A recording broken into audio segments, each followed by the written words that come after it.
Policías blancos incriminan a mujer negra, sin saber que es agente de la CIA.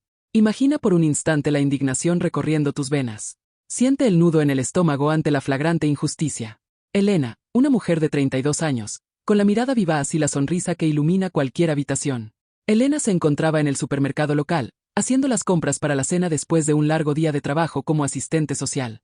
Su corazón era tan grande como su espíritu, siempre dispuesta a ayudar a los demás, a tender una mano amiga.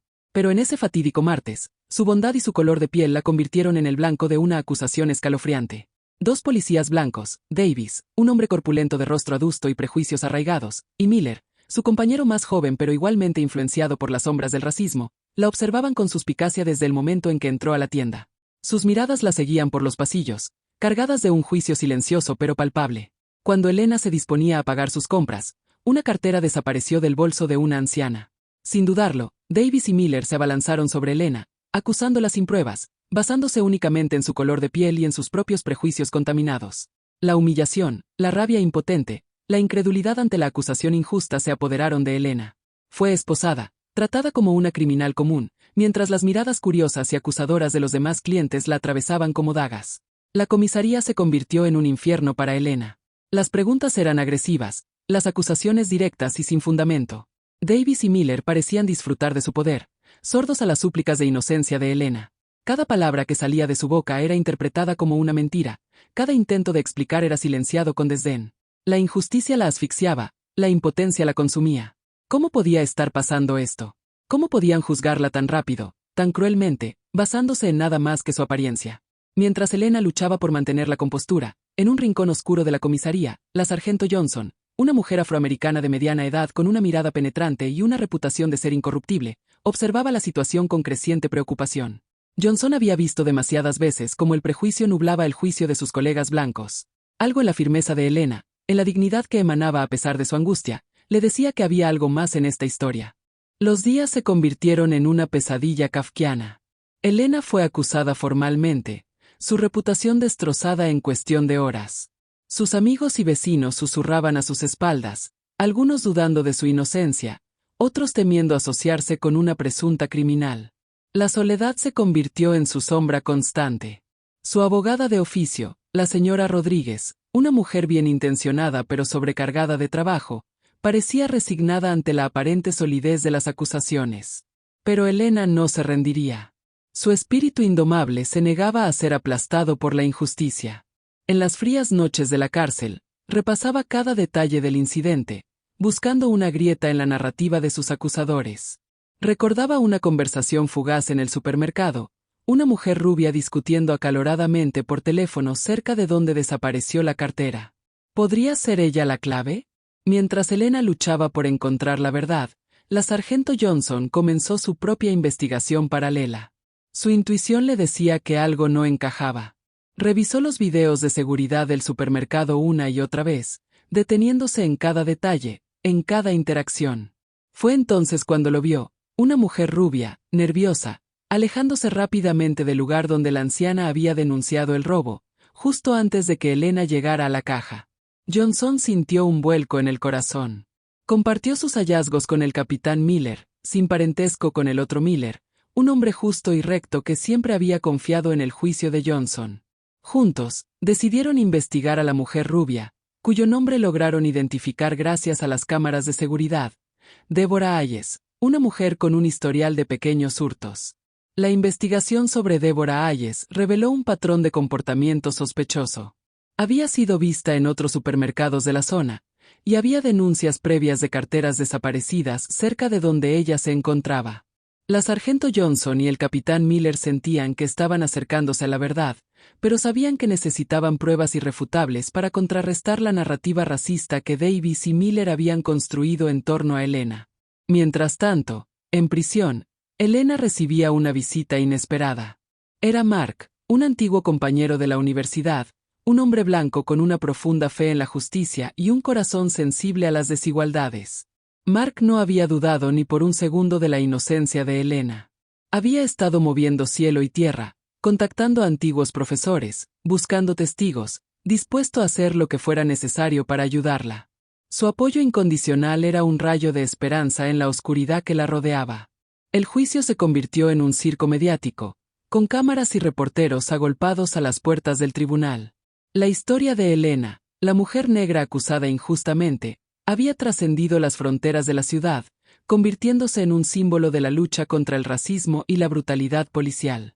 Dentro de la sala, la tensión era casi palpable, un hilo invisible que conectaba los corazones de los presentes, llenándolos de ansiedad e incertidumbre.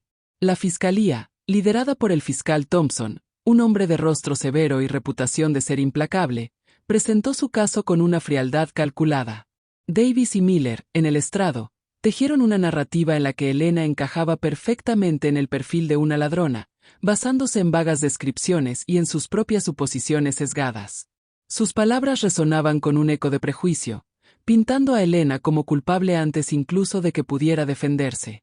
Cada objeción de la señora Rodríguez parecía estrellarse contra un muro de indiferencia. Cada intento de sembrar una duda era sofocado por la aparente convicción de los policías. Elena, sentada en el banquillo de los acusados, soportaba la embestida con una entereza admirable. Su mirada, aunque cargada de la angustia de la injusticia, se mantenía firme, conectando ocasionalmente con los ojos preocupados de Mark en la galería. Recordaba las noches frías en prisión, la soledad punzante, pero también la llama de la esperanza que Mark había reavivado con sus visitas y su fe inquebrantable. La señora Rodríguez, a pesar de su aparente falta de recursos, luchaba con uñas y dientes, presentando objeciones, intentando desmantelar la frágil construcción de la fiscalía. Pero la sombra del prejuicio parecía demasiado larga, demasiado oscura. El testimonio de la anciana víctima del robo, aunque sincero, se basaba en recuerdos confusos y en la sugestión de los policías. No podía identificar a Elena como la ladrona, pero su relato de la angustia sufrida reforzaba la imagen de un crimen real, un crimen del que Elena era la principal sospechosa a ojos de muchos. La presión sobre el jurado era inmensa, la atmósfera cargada de expectativas y de un miedo sordo a cometer un error que pudiera perpetuar una injusticia. En esos momentos de incertidumbre, una frase resonaba en la mente de Elena: la paciencia es amarga, pero su fruto es dulce. Sabía que la verdad, aunque tardara, debía salir a la luz. Cuando llegó su turno de testificar, Elena se levantó con una dignidad que llenó la sala. Su voz, aunque inicialmente temblorosa, se fortaleció a medida que relataba su versión de los hechos, describiendo la humillación sufrida en el supermercado, el trato degradante en la comisaría, la angustia de ser juzgada por algo que no había hecho. Habló de su vida, de su trabajo ayudando a los más vulnerables, de sus sueños y aspiraciones, pintando la imagen de una mujer íntegra, incapaz de cometer el delito del que se la acusaba. Su honestidad era palpable, su dolor evidente, y por primera vez, algunas miradas en el jurado parecieron ablandarse. La señora Rodríguez, viendo una oportunidad, la guió hábilmente a través de preguntas que resaltaban las inconsistencias en el testimonio de los policías, la falta de pruebas concretas y la evidente influencia del prejuicio en su investigación. Pero la fiscalía contraatacó con dureza, intentando pintar a Elena como una embustera, una actriz convincente que intentaba manipular al jurado con lágrimas y palabras vacías. Entonces, la sargento Johnson subió al estrado, su presencia imponente y su mirada firme. Su testimonio fue un golpe directo a la credibilidad de Davis y Miller. Presentó los videos de seguridad analizados meticulosamente, señalando los movimientos sospechosos de Deborah Hayes, su nerviosismo, su rápida salida de la tienda justo antes del incidente. Describió cómo su investigación paralela, iniciada por una corazonada, había revelado un patrón de comportamiento en Hayes que coincidía con el robo. La sala comenzó a murmurar, la incredulidad reflejada en muchos rostros. Pero la bomba que sacudió los cimientos del juicio llegó con el testimonio de Mark. Su voz resonó con autoridad cuando reveló la verdad oculta sobre Elena. Describió su brillantez académica, su dominio de idiomas, las misteriosas ausencias durante sus años universitarios que en su momento no comprendió. Y entonces, soltó la revelación: Elena había sido reclutada por la CIA. Detalló cómo, después de ser contactada por la agencia, había pasado por un riguroso entrenamiento y había participado en misiones encubiertas de alto riesgo en diferentes partes del mundo, protegiendo secretos de Estado y arriesgando su vida por su país. Presentó copias de documentos oficiales, previamente clasificados, que confirmaban sus palabras, documentos que Elena, por juramento, nunca había podido revelar. El silencio en la sala era ensordecedor, interrumpido solo por los jadeos de sorpresa y la incredulidad palpable en los rostros de los presentes. Davis y Miller palidecieron, su arrogancia desvaneciéndose ante la magnitud de la verdad revelada. El fiscal Thompson parecía haber perdido el habla, su estrategia hecha trizas por una revelación completamente inesperada. El impacto de la revelación de que Elena era una agente de la CIA en activo fue sísmico. La narrativa de la fiscalía se desmoronó por completo. El fiscal Thompson, visiblemente descompuesto, intentó argumentar que esto no eximía a Elena del delito, que incluso una agente de la CIA podía robar una cartera. Pero la credibilidad de sus argumentos era nula. El capitán Miller, con el rostro encendido por la indignación, tomó la palabra nuevamente. Reveló los resultados de la investigación interna que había ordenado tras las sospechas de la sargento Johnson. Detalló el historial de acusaciones falsas presentadas por Davis y Miller contra personas de color, un patrón de abuso de poder motivado por un racismo arraigado y peligroso. Presentó pruebas de otros incidentes similares, testimonios de víctimas anteriores que habían sido silenciadas por el miedo y la falta de recursos. La imagen de Davis y Miller se hizo añicos, revelando la podredumbre que se escondía tras sus placas. Y entonces, llegó la última sorpresa. El capitán Miller anunció que Deborah Hayes había sido arrestada la noche anterior en un intento de robo en otro supermercado. Al ser registrada, se encontró en su posesión la cartera de la anciana, junto con otras pertenencias robadas. Confrontada con las pruebas, Hayes había confesado el robo, admitiendo que había aprovechado la confusión en el supermercado para sustraer la cartera y que Elena simplemente había estado en el lugar equivocado en el momento equivocado. Pero la confesión de Hayes trajo consigo una revelación aún más oscura. Hayes declaró que había sido contactada por Davis unos días antes del incidente. Él le había ofrecido dinero para dar un susto a una mujer negra específica en el supermercado, describiéndola vagamente. Hayes admitió que, aunque no tenía la intención de que la mujer fuera arrestada, la descripción coincidía con Elena.